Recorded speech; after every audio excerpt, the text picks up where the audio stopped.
hello there, and welcome to another FAQ Monday. Today we're going to answer the burning questions that you guys have while I casually sit back and drink a beer in searing heat. Just for you, because I love you.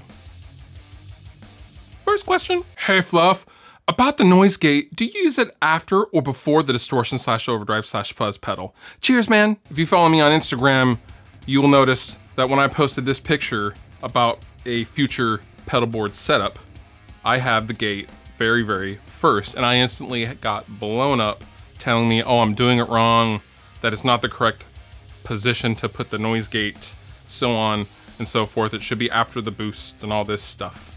And the reason why I put it before and not after is because I want to gate my guitar. If I'm playing next to a loud half stack, I don't want it to feed back. To not expect any noise coming from a super high gain boosted amp is completely unrealistic, and I don't care about noise. That's why I have it where I have it for me personally. Now, a lot of you guys are always wondering and always asking me, well, should I put it before or after the boost? That is your preference, but in my mind, I would want to gate and control my guitar. I don't want to choke off the overdrive.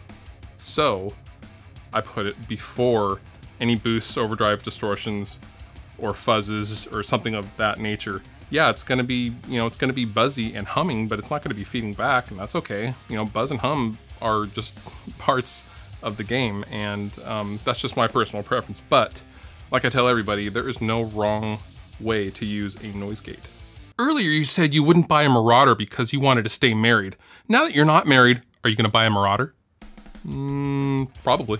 Do you plan on ever adding an Explorer to your Gibson lineup? I do. I'm really picky about the Explorers. I also want to add a Flying V, but I'm really picky about those too because they can go from really awesome to super terrible looking really quick. And I always wanted an all-white Explorer with like maybe a white pickguard or something like that. I definitely don't want a black with a white pickguard Explorer, or maybe, I don't know. I would love to get, in a perfect world, I would love to get a 70s, V2 or an early 80s V2 Explorer, a Tobacco Burst, or something like the Bill Kelleher Explorer. That is just a sexy guitar. But no, the regular old Explorers, I don't know, those don't really interest me. I do want to get Brett Hines' upcoming signature Flying V from Epiphone, which is just gonna be super awesome. I've shown it on this channel before. You can go to his Instagram and check that out, or you can check it out right here because I'm gonna post a picture. I really want one of those too. I like the custom appointments on odd shapes like Flying Vs and Explorers. And yeah, it'll happen eventually. I will eventually get more Gibsons and more guitars, for sure. Hey Fluff, I always hear people on YouTube saying negative things about Line 6 amps. I have a Spider 15 and I think it sounds good, but I haven't tried any other amps because I'm a beginner. What's wrong with Line 6? Really nothing. I think the problem arose, 10, 15 years ago when Line 6 was an innovative, top shelf technology company that was making amazing stuff and huge technological bounds, and then they rested on those laurels at that time. And they would then try to sell dated stuff as top shelf stuff, and a lot of people got disappointed after shelling out all that money. Now, as far as the Spider amps, I still say my Spider 2 combo amp is still one of the best amplifiers I have ever owned.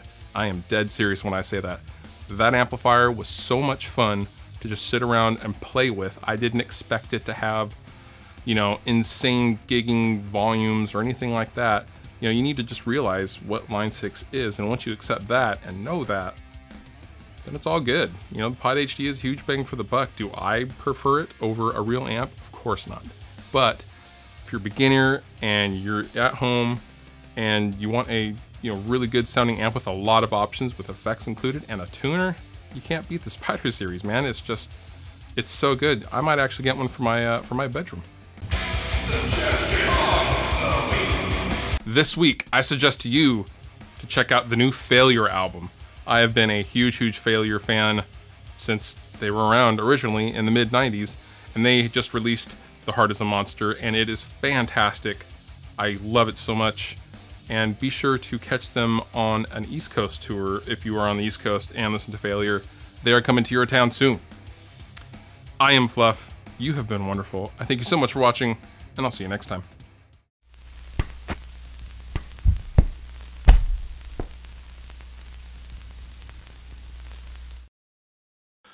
Check, 1, 2.